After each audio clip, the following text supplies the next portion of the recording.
later on. We'll talk about it in the book.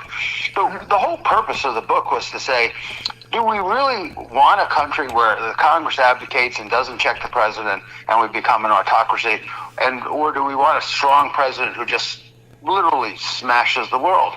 And one of the only thing Congress has to do is check the president. That's its main role.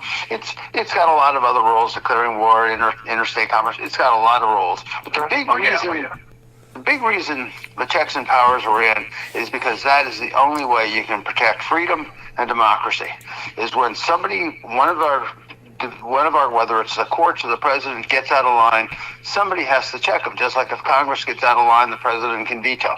There has to always be this checks and balances.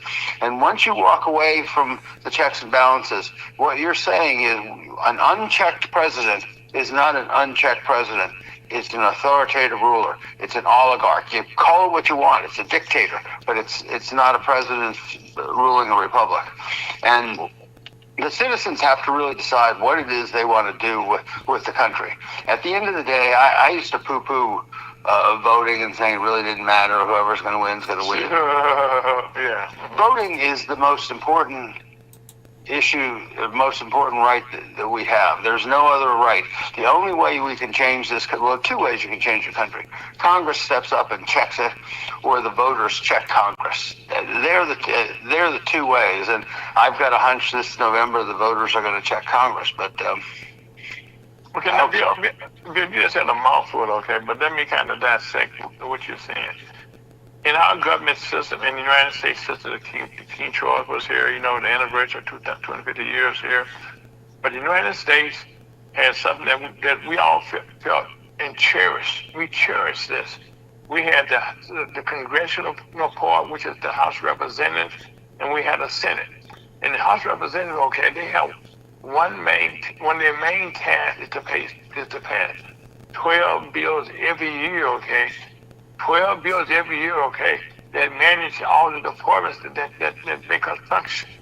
And they had to be approved by the House and by the Senate and signed by the President. And this has not been done. We just got the last task accomplished this past week when the House of Representatives finally passed, got out of the shutdown that we've been in with with them doing their job. And now, that's congressional. The other part that's significant here is that you said that the Congress is supposed to check the president. Well, the president is our second part of our government. Where you said they're not supposed to be best buddies, okay? Sure, they're supposed to work together, but they're supposed to be able, to make sure that they keep each other in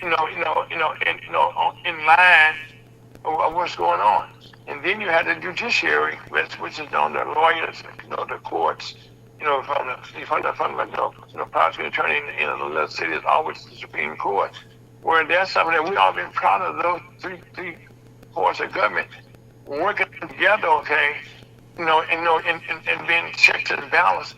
But now, when Donald Trump, President Trump, President Trump put those three conservative justices on there, which he did, I think, illegally, what they did before, that now that the Supreme Court, which is controlled by Republicans, the House of Representatives is controlled by Republicans, Senate controlled by Republicans, President controlled by Republicans. Now, I'm saying that to say very clearly, Bill, that come November, that the one thing that people can see in common, okay, that Republicans right now are giving people high gas prices, high food prices. I mentioned that with the Secretary General of the United Nations saying that this tariffs that we just went through last year, that money got to be paid back that President Trump put us in a hole with, and that the farmers and stuff, are now, at which ends because fertilizer is one of the main things that farmers need, and they can't get it anymore. And then this war that we had going on in Iran, Scott always said it's not called a war. It's not a war, right, Scott? No. So right now, it's whatever you want to call it. Okay. Well, it's the Alice in Wonderland definition of war. Okay, well, so whatever it is, So what it is, okay, now has come the time, okay, that the two branches of the government, the House, the congressional people right now, according to our Constitution, is supposed to check the president right now on his war powers. So the big question is, okay, are they going to do that, Bill? Well, I mean, historically, if you look back at since Trump's been here the second time, they haven't checked him on anything. So I think what's going to happen, this is just my opinion, is that they're for some way, shape, or form going to buy in for an extra period of time into the ceasefire idea that there's really nothing happening, so there's nothing to check. The difficulty is that what does that mean? Does that mean that Trump could still go back and bomb them? Bill, something is happening right now, okay? Because this blockade, okay, is affecting everybody at the gas pump. Of course it is. The food prices. Everything that we do is being affected. So right now, we got all the effects of war. Well, actually, we have all the effects of war, but we have something probably worse. We have a country that cannot control the president. If this was, when Harry Truman wanted to take over the steel industry in the Korean War, the Supreme Court stepped in and said, you can't do that. You can't take private property for government use. When Nixon decided to get rid of the tapes, the Supreme Court stepped in. The problem is, I hate to say this, nobody's stepping in. No, matter of fact, just for records, okay, you mentioned Harry Truman, okay, that Congress back then was a Democratic Congress in the House and the Senate that checked Democrats who Harry Truman was a Democrat. And that's how it should work, Ira. Democrats, it's not a question of whether you're Republican or Democrat, it's a question of you're a member of Congress and you have your separate duties from the president. I just thought I would bring it up so people historically don't understand. Harry Truman was a Democrat. The Congress in those days was controlled by the House and Senate were Democrats. And they checked him, okay, to say, oh, you can't do that. But in those days, there was not the Bill. I think the thing now that we don't talk about enough, people right now, when there's no hate, when there's hate, there's no respect. And that's my Irish folks definition, okay? No, you're right. Okay. And so right now, people that don't dislike each other, they hate each other. And I think now with the mega people right now, and I've been talking to some of our people here about this here locally, with the Supreme Court recent ruling here, it will backfire because everybody see whatever's taking place is being done by one party. And since Donald Trump is taking control, okay, he said, I am the president, I am the Speaker of the House, I am the President of the Senate, all that's me. I control those people. And so right now, when people look back come November, they're going to see a footprint saying Republicans did this to me. Am I right? Can you buy into that? I hope so. I say that. Look, at the end of the day, I don't want to get into necessarily the last Supreme Court decision on Louisiana and race and redistricting, but it's pretty simple. If the blacks in this country are about 15-16%, and that's a hell of a big number when elections are won by 2%. So I'm just trying to put it in perspective. And if the black community made Trump president, they're going to have to figure out how to unmake him president. Well, Bill, let me kind of deal with that a little bit, okay? You've been seeing these different polls saying that blacks supported Trump, okay? Well, I'm having a big problem right now, okay, of finding any black now said I supported Trump. And I'm having a problem saying a lot of white people now say, sure, I supported Trump, but I don't support him anymore. In fact, even in the Democratic House, the Democratic House and Senate, the senators are stepping down. The House Representative members are stepping down because they're not doing anything and they can't go for the people. I did anything for you, and that's bad. let me tell you why I think voting may be a problem this year, and it's very intentional by Trump. I live in a congressional district in Virginia, and we've had. I know a lot going on. We've had 3 congressmen in 4 years. Mm-hmm. Wow. I mean, one died, but we've had 3 congressmen in 4 years, Mm-hmm. and now we're going to get another one. I don't even know who the hell it is. I mean, they haven't even told us. I mean, we sort of know if you can read a map and you figure out who's running, but you don't know who's even running. The amount of confusion. Look, I follow politics almost every day. I read every paper I can get a hold of. I do whatever I can do. And I can honestly tell you, I've never seen so much confusion as in Virginia as I have now. And they're trying to make it all Democrat. I get it. But in the confusion, there are going to be a lot of people, whether they be white, black, Latino, whatever the hell they are. They're going to be just as confused as I am, and I am telling you that's going to really hurt the vote. And now you have 7 states that have done this redistricting, and I don't know if the districts are even straight yet. And then you're going to have you have Louisiana and Alabama moving forward. Soon you have Mississippi and Tennessee. You get down the list. What the hell? I don't know.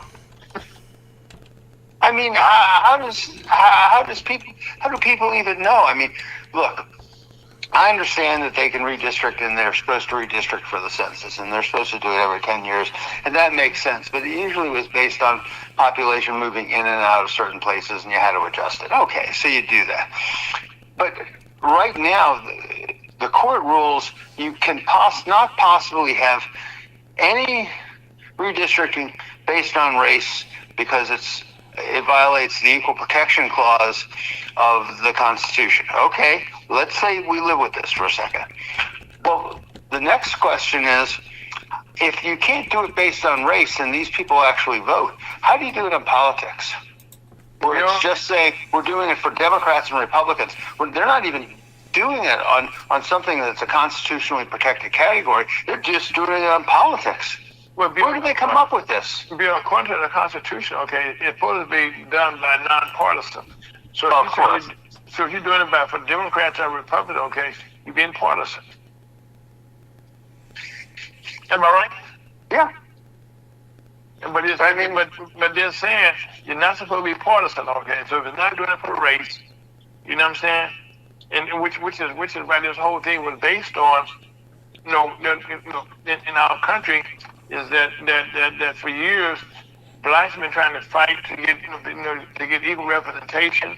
That's been the whole thrust, the whole mantra as we've been trying to go forward. And so now you say race is not important, but see now race has never been more important because now you have back in the old days you said minorities, okay, you spoke only of blacks, but now you say minorities, okay. There's very few white families right now that does not have some black blood. Their daughters, their granddaughters, their grandkids, and great grandkids, either their daughters are getting together with black men. The men are getting together with black women. Okay, so right now, right now you have people of color, and you're diluting that white race.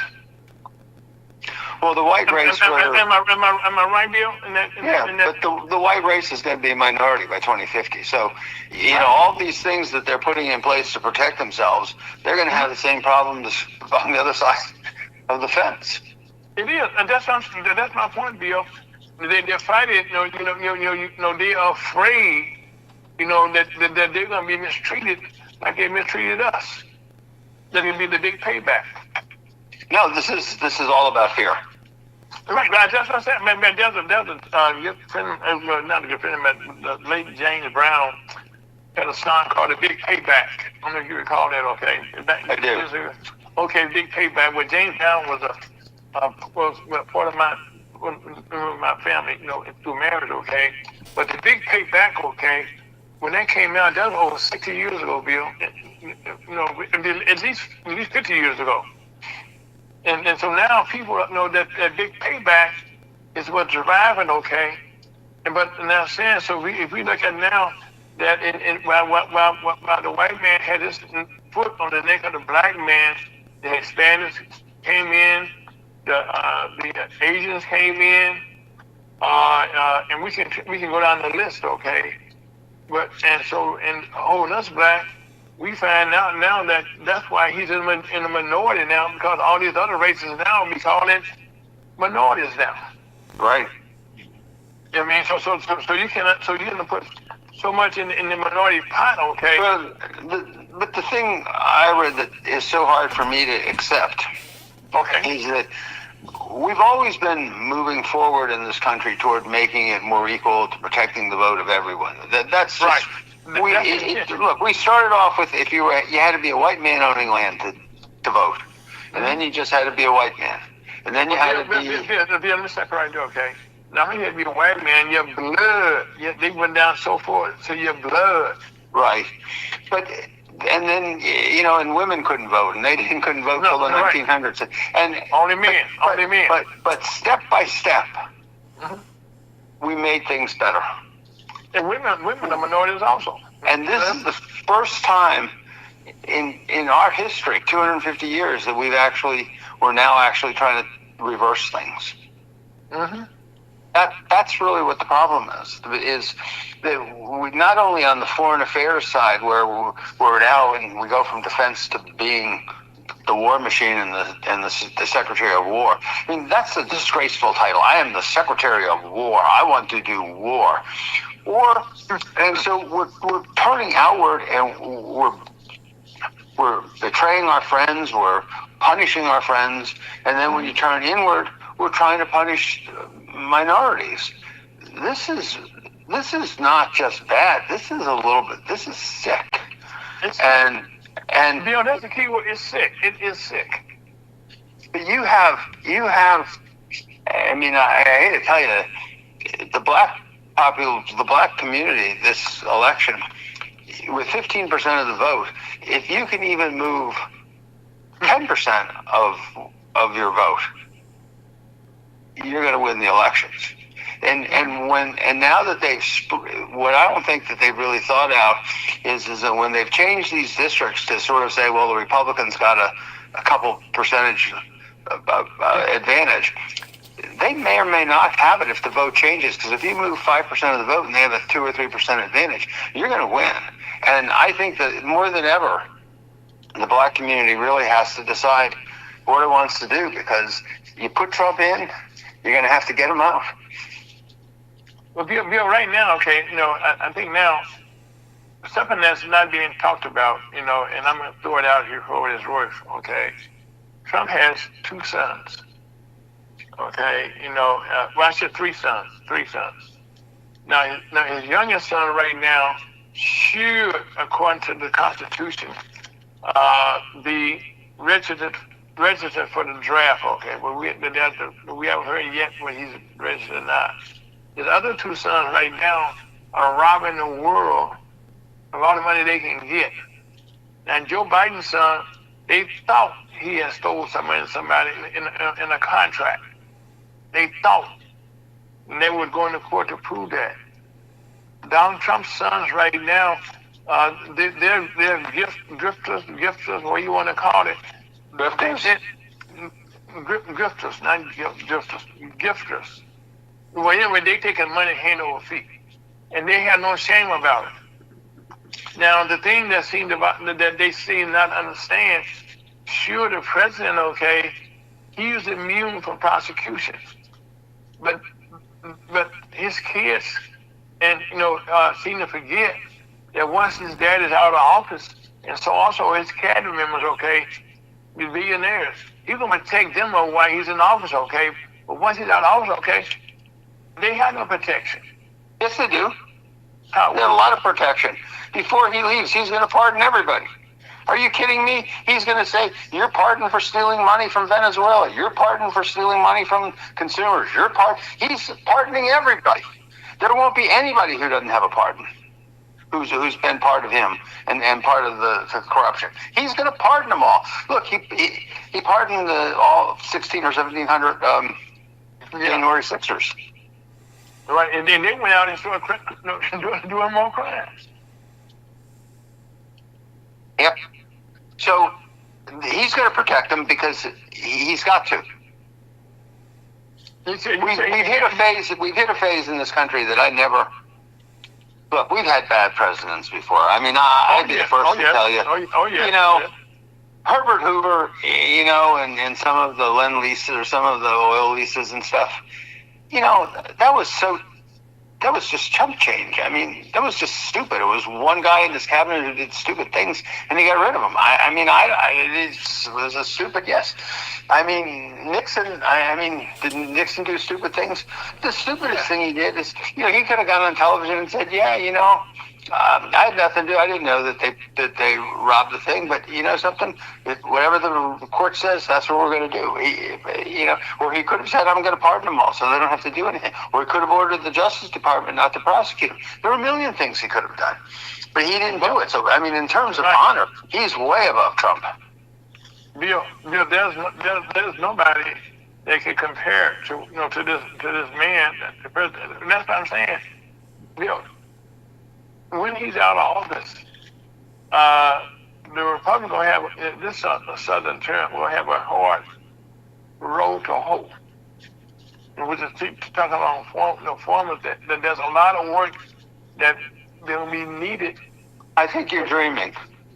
Okay. Well, I think you're absolutely dreaming, because what's going to happen most likely is he's going to stay in office. He's going to stay in office for the next 3 years.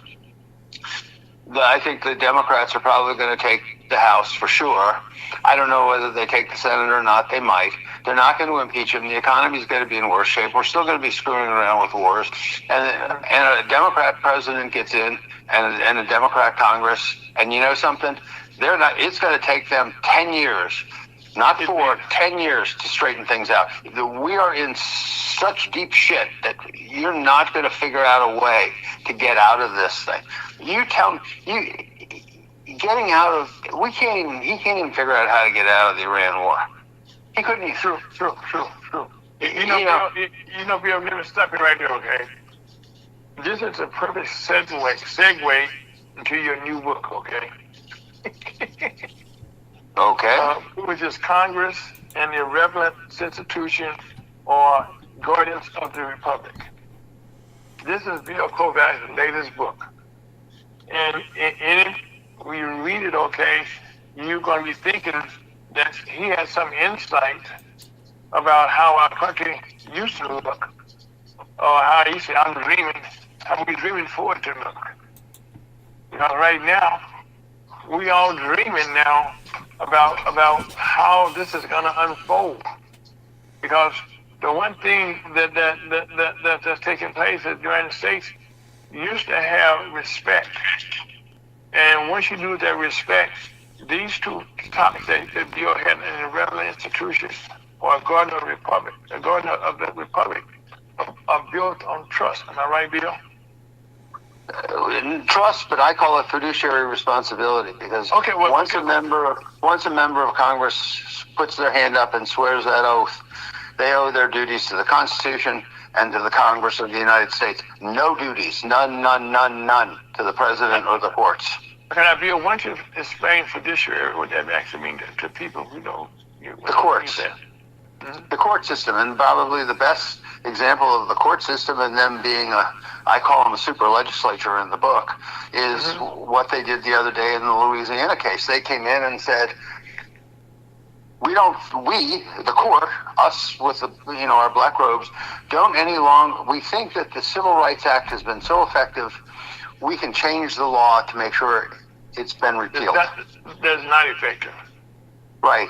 So what the court did is they said, Congress isn't going to do it. Congress is pretty happy with the way it was. And the Civil Rights Act, the voting right, it worked. I mean, it worked for 50 years.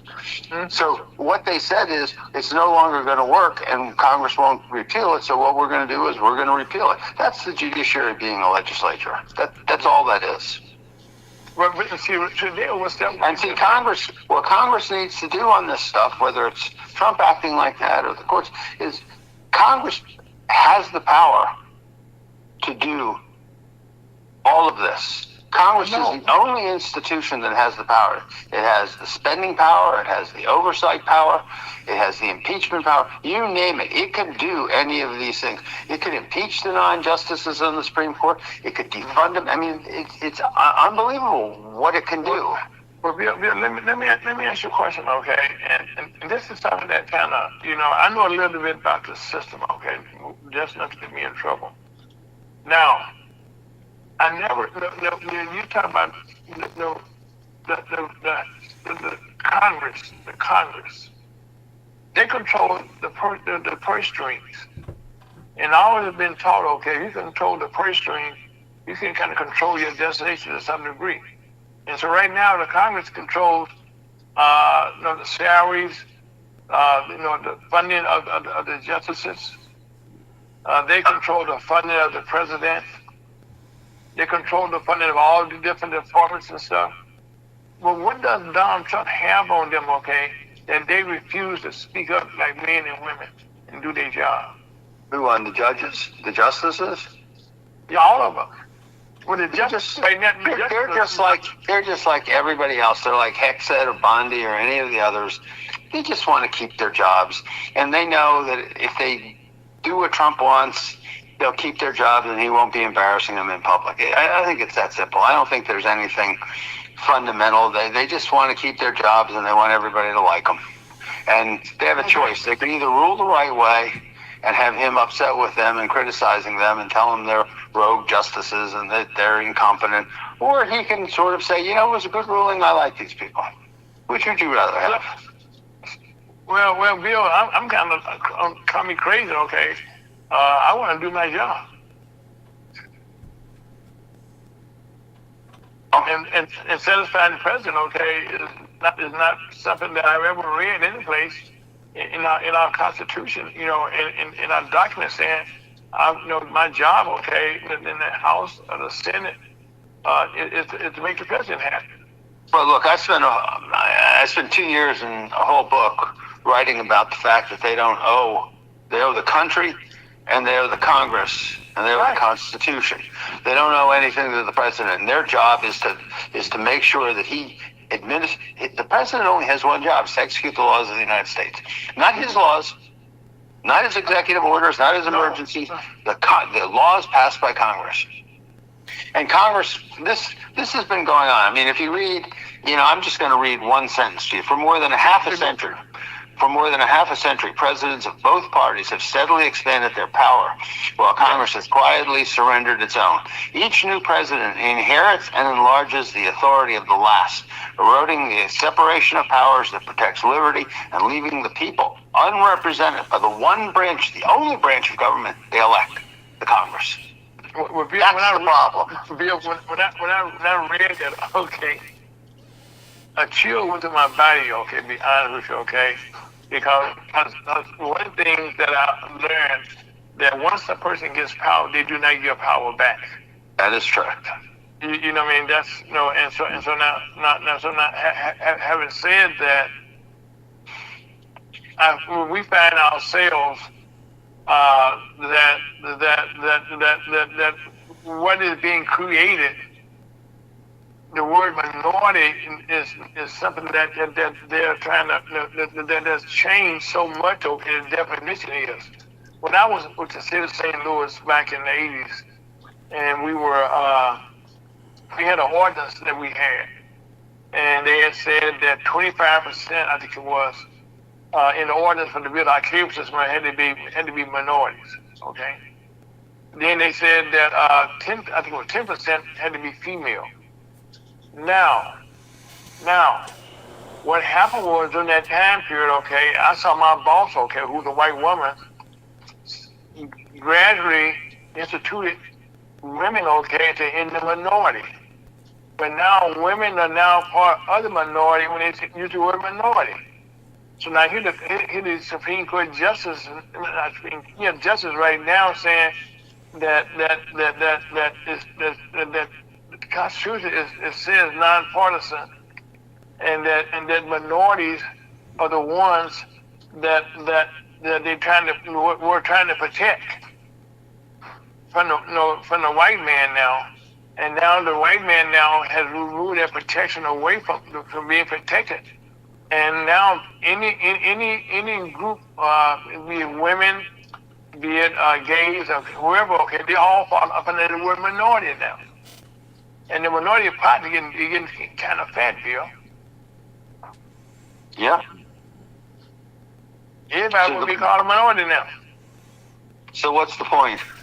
So the point is, if come November, that minorities is the ones that's being hated now, I kind of hard to see that there wouldn't be a change in both houses. That there wouldn't be, because right now the minorities are the ones that's being stepped on. They're trying to take power away from. Well, let me go back to my scenario that I had before. You wake up in the morning on election day and nobody knows where to vote. I mean, I can honestly tell you, I voted at Great Falls School for my whole life, and now all of a sudden, the last time I had to go to the library. I mean, that's the first thing is you don't even know where the polling place is. The second thing is, I've had three different congressmen, so I'm not even sure what names I've even got to see, and I haven't seen anything written about anybody who's even running in the district. So that's the next thing. And that's bad, Bill. That's bad. And then you have, Trump. Let's say he decides he declares an emergency and sends the National Guard in to supervise the elections and to seize the ballots and stuff. Look, he's done it before. He's done it He's done it in Georgia and a few other places. You don't know. All of this confusion makes people say, "Who cares?" I mean, I'm being serious. No, Bill. I know you are, okay, and I know, and we should be serious, okay.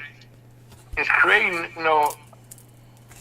not a fictitious, okay, but what's sort of like a fact that may materialize on what we hope that don't take place. Well, I mean, the other thing is, for the next 6 months or whatever, you're going to have efforts to not restrict mail-in ballots and stuff. So Bill, you help me understand this, okay?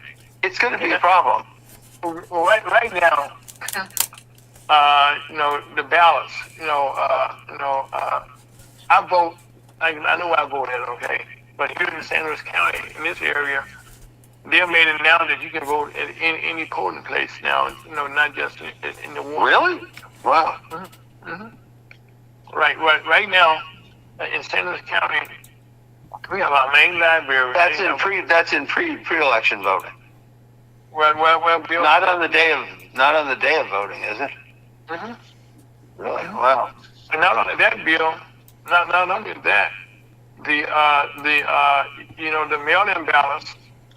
The president mailed in his ballot, this last time out. Right. And there have been 0.00000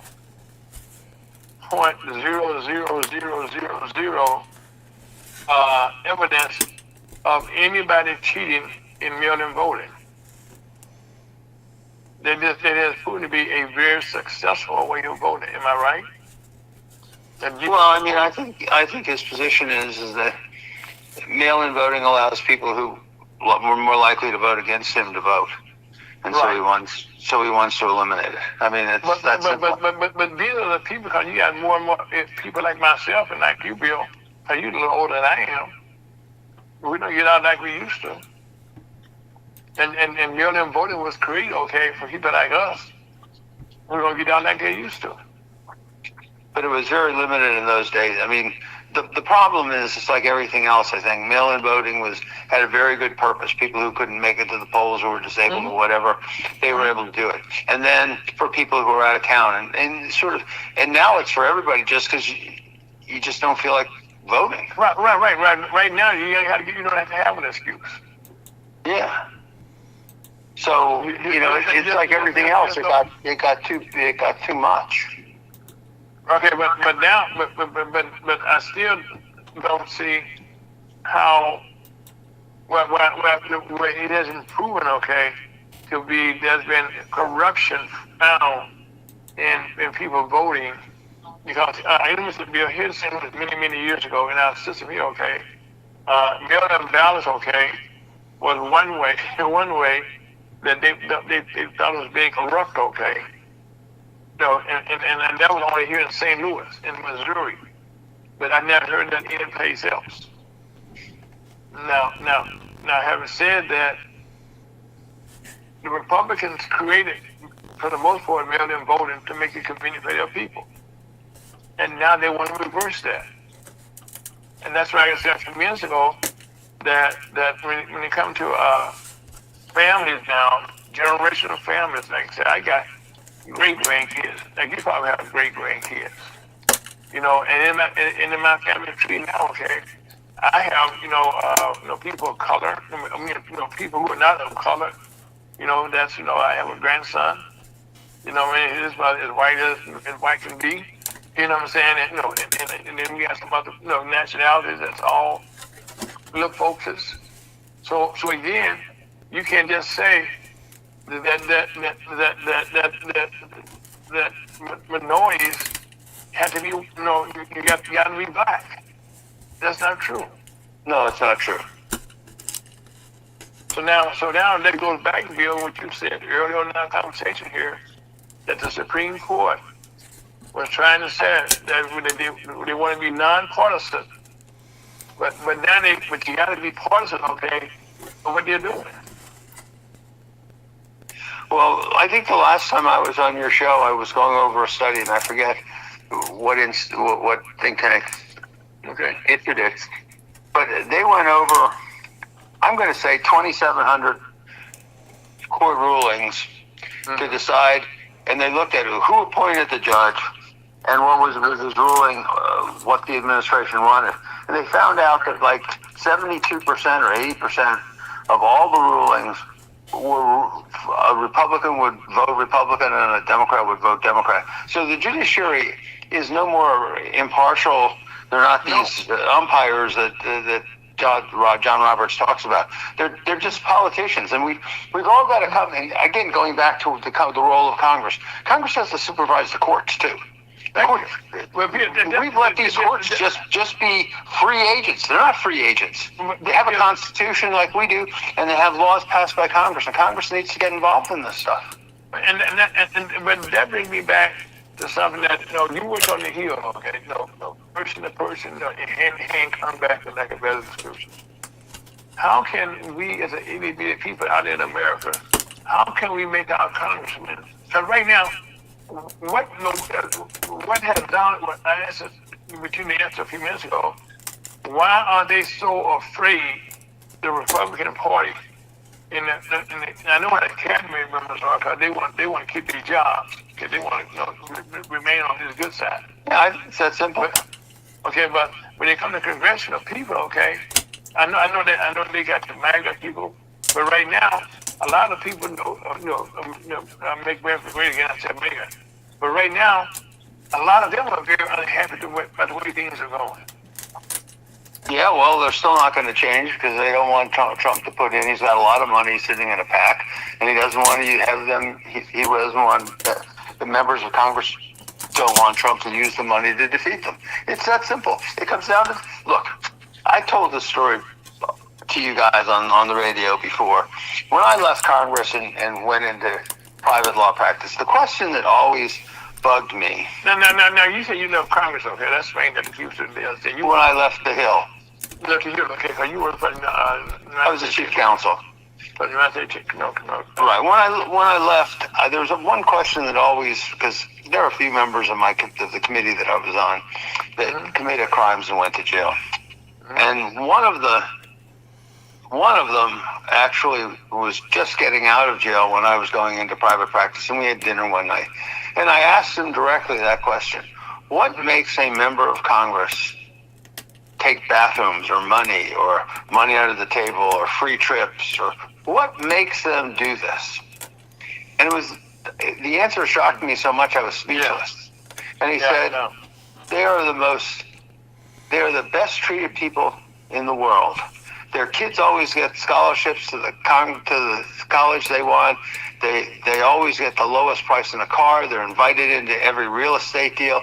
Everything that good that happens in their district, they are invited into, and they make money on it. And sometimes they cross the line. And I think it's really that simple. We're looking at all these sinister things of, are they with Trump? Are they conspiring? Nobody's conspiring. I hate to say it, nobody's conspiring with anybody, Ira. What's happening is they're sitting there saying, I've got this plush job. I have drivers. I have everybody who adores me. They do whatever I want. Everybody comes up to me and talks to me because I'm a member of Congress. I can't go anywhere without somebody saying what a great person I am. They don't want to give that up. They don't want to give it up because they don't want to be attacked by Trump. They don't want their constituents to do it, and they know that their friends will help them make money. That's a great gig, Ira. That is a great gig. And that's fantastic. It's our fault for electing these people. They won't even stop insider trading. Nancy Pelosi would know. They're making money off hand over feet. Yeah. Nancy Pelosi made... Bill, they made money toe over toe, not feet over feet, toe over toe. It's because of that money. What's the point? They made somebody that says toe over toe. Okay. No, that's how dense it is. What I'm saying. Yeah. Look. Pelosi made $5 million. Trump made $5 billion. I don't know what to tell you. You talked about, Hunter Biden made a couple million. That's chump change. Today these guys are making whatever. They make $400,000 or $500,000 just having inside information from committee information on betting. It's again, I come back to, and the whole purpose of the book, it's to ask a very simple question. Congress, is it an irrelevant institution, or is it guardian of the Republic? And the whole thesis is, the way they're going right now is they're totally irrelevant. If you got rid of the whole Congress today, nothing would change. Okay, but they have the power to be guardians of the Republic and guardians of freedom, and that's what the citizens have to do. The citizens have to make sure that these people are the guardians. But Bill, I guess I come to point 6 in your book, okay, and it kind of gets to the crust of the matter, to be honest with you, which says government must operate for public purposes. Yes. Okay. It's the only reason you have a government. Well, that's what I said. To me, okay, the number 6 gets to the crust of the matter. That's the whole purpose, okay. My Congressman Wesley Bell, going to Congress, back, asking for re-election now, is to go up there, okay, and provide representation for me, our folks, my family, and people in our 1st Congressional District here in the St. Louis area. And there was a time you would say, bring home the bacon for your district. Well, they now took that out. You can't say that anymore. But at the same time, we're looking at dollars being creating new ways to give us money. I guess that's where the power comes in, Bill. No, the power is what allows him to get the money. I understand. Once he has the power. But think about what it's doing to the whole country. You have one person who's sitting there saying, I'm going to enrich myself. And he lets his cabinet enrich himself. And he lets his, he lets his envoys to the war, to the negotiating table, make business deals and make money. Everybody's making money. And I'm telling you, he's going to pardon them all. And we're going to look like the dumbest group of people in this country you have ever seen. In the world. And the world is laughing at us right now. They know what intelligence is. Bill, they got these cartoons now, over in Iran, okay, about Donald Trump, about him sleeping, all the things that they laugh about that Joe, Joe was sleeping, Joe or whatever, okay, and this man just goes to sleep in a meeting. He don't try to hide it. Shit, I wish he'd sleep 24 hours a day. It'd be safer. We would be, but the one thing that we haven't broached at all here, which is something that I think It's gonna affect a whole lot of people in this cabinet, and as people around the world. Is what has happened with the Epstein files. When is that going? Because right now, over England, in the other parts of the world, where these powerful businessmen who have, always trying to get access to some small young girls, they fantasize of being with them and stuff, and that they are paying no price for that. And now in our country, okay, our Justice Department said we don't want to talk about it. And, in the whole world talking about it. God bless you. The whole world's talking about it, but we're not talking about it. Well, what would you like us to do? I mean, Trump's not going to release any of this information. That's never going to happen. Biden didn't release any of it. Obama didn't release any of it. This has been going on since 1996. Yeah, but that's the thing that gets me, okay, is, like I said, none of these presidents have seen fit. And I use the word seen fit. But I think I got daughters, you got daughters, they got a daughter, stuff for me. And if anyone in my family, the young ladies in my family, have been affected by something like this, I want somebody, and I'm paying my congressman right now for my kids, me to get justice for my family. That's what it comes down to at the end of the day. But I guess for you and I'm much more of a, I don't want to say realist, but that's the word. That's the word, Bill. Go ahead. I'm kind of romantic. I just don't think you can. I don't think you can expect the federal government to do anything. I don't think, frankly, you can expect local governments to do anything. I mean, the other day, my wife was going on about something, and she said, "Why is this happening?" And I said, "Well, who is going to care about taking on this problem? It was a local problem on dead trees and stuff. Very insignificant. But who do you think is? They're not going to care until a tree falls and kills somebody. Then everybody will care. Trying to get government to do anything is one of the most impossible tasks you will ever do in your life. And when you really sit back and think about where does the money go? You can look at a budget and say, well, there's $200 billion in healthcare, $200 billion in this, and it does, but it's a really big distribution system. That's all it is, a redistribution system. Okay.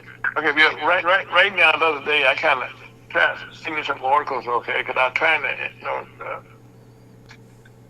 describe how crazy local government could be. So bear with me for a second. Here in St. Louis, Missouri, St. Louis and Kansas City are the only two cities in the entire country where the police boards are controlled by the state. The only two in the whole country. Now, the police boards? Right, the police boards. The commissioners are appointed by the governor. And then that goes back to during the time of the Civil War. They had all the armory, all the guns and stuff in the intentions, and they didn't want the Confederates they didn't want the Confederates to get the gun. That's how that came about. Now, St. Louis just got back. The state got back control of the police board again. Now, in the last month and a half, the St. Louis Police Board, they've been back and forth fighting, okay? And they came in and said they want 25% of the budget of the city of St. Louis. And that's how much the budget they want to give to the police department. Straight up and down. How much? 25% of the budget for the St. Louis city has to go to the police department. And the city is saying we cannot afford that. Now, and so now the police board, and they're going back and forth, okay? And they're fighting back and forth here. Now, here in St. Louis, they had some issues with the police boards. A lot of people, officers, have shot, killed people, and their families, they have been sued for millions of dollars, and they have lost. They got to pay this money.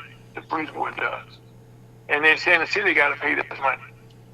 Now, so now the St. Louis the state is telling them they do the board, we do not have money. So there's an article that came out just yesterday, the other day, that I tried to see your copy of, and it's confusing. Whereas the police board right now, they're saying now, okay, that they do not have an answer. They're taking the fifth, okay, about the city, about the money they asking from the city to protect the city, police to protect themselves.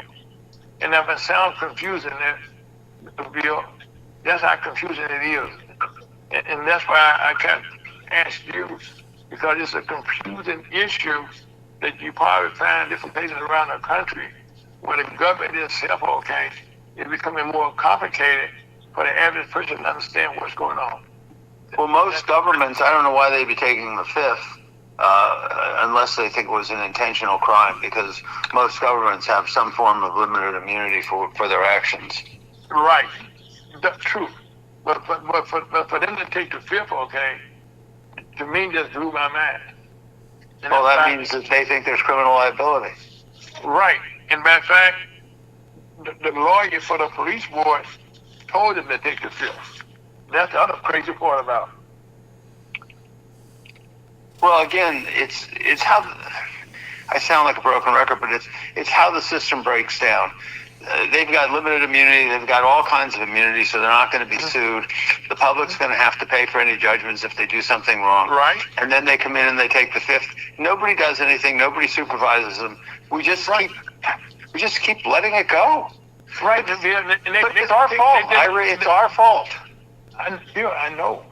And here in St. Louis, okay, the Democrats are in power in St. Louis City. And the governor is a keyhole, is a governor, is Republican. And one of his main things was he wanted to take control of the police board back from the city. So I'm saying that to say, Bill, as we look forward to the primaries, in come November, almost everything that's related to Republicans right now, around the states, as I look at them, is that Republicans label things, okay, are creating chaos for most people where they live at. Well, I sort of agree with you, but on November, whatever day the election is. I take that, Bill. I take that. Thank you, sir. But whatever day the election is, I guess I'm just not as positive as you that all this confusion is going to turn into votes. Historically, the Republicans thought one was a 2018 that they were going to take 30 seats. They ended up with 2. I mean, I just, with all the chaos, I'm just not sure what's going to happen. Well, Bill, I have to agree with you, okay, that the more I look at come November, that there's some things out there that's not going to materialize as they probably normally would have in a normal situation, because we're not living in normal times now. And I think that's going to be one of the problems about the coming election, okay, is that nothing is normal in the time that we're dealing with presently right now. And that's what we have, and there is the problem that we are having as we try to go forward.